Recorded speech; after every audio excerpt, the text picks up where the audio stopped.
Wilbur's there to fix it now. And they have grass in heaven. He's already worked on the lawnmower. He's already tinkered with it. We'll call it that, to make it run better. He probably says, well, that doesn't sound quite right. I had a snowblower I took to him once. And he worked on it, brought it back. He says, it's still not quite right. So he showed up at my house, I don't know, a few weeks later to pick it back up. He said, I'm still going to work on that some more. I got to figure this out. So he took up, worked on it some more. And so Wilbur worked. Teach us to number our days. Write them down. Know how? We don't know. Work. Don't be afraid to work, and Wilbur worked. And with all his working, we mentioned this morning, he doesn't have to watch what he eats now. No more diabetes. We're going to eat in honor of him. And doesn't have to worry about his heart anymore. He's already stopped by the Sweets Buffet in heaven.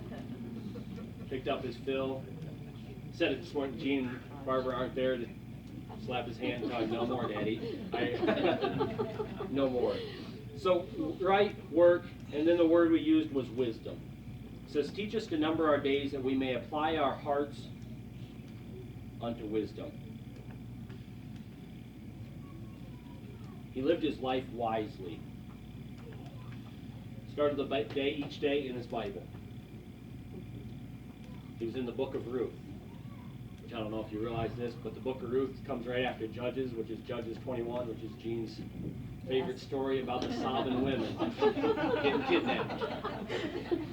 So when she said he was in Ruth, I flipped back and I was like, that's right there. So he just read that probably the day before. We disagreed with that at the end there. He disagreed with what I said. He does. Well, he knows you're right now. So. He started each day in the Bible. He was wise. He prayed. Many of us have prayer requests. I can't help but think of Gary. You know, Wilbur asked him, well, so what do you need prayed for? And Gary said, I need a job. And the next morning, I think. Next morning, he got a call about a job. Brad's job. Starting tomorrow morning. So he walked with God. He was wise throughout his life. As I look back and I think of my memories of Wilbur, the one that probably is the hardest for me is, see, now it's your turn to take over while I cry. So,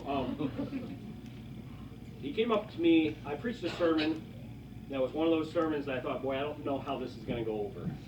This might not work. I'm departing from what some people might believe. And he came up to me after that sermon, he said, I believed that for years. You're the first preacher that's ever had the guts to preach it. And that's on my list. I have here five compliments in my life I've received, and that's one of them. And Wilbur was wise. He knew the Bible. He lived his life wisely. And this quote says, this is the way to live, that after you are gone, people will wish that you were still around to give them comfort and counsel, love and care, understanding and concern.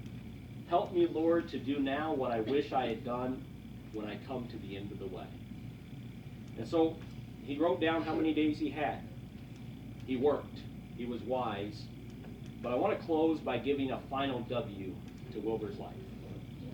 And it's the word worship. And Wilbur worshiped God on earth, and now he gets to worship him in heaven. And Wilbur lived his life working, living wisely, and now he's able to worship the Lord in person.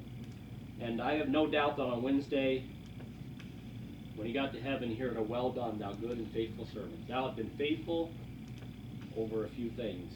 Enter thou into the joy of the Lord. And so I want to play a song for you that brought to mind this idea of worship.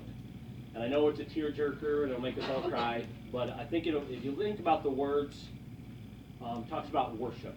And so I want to play it here for you before we close.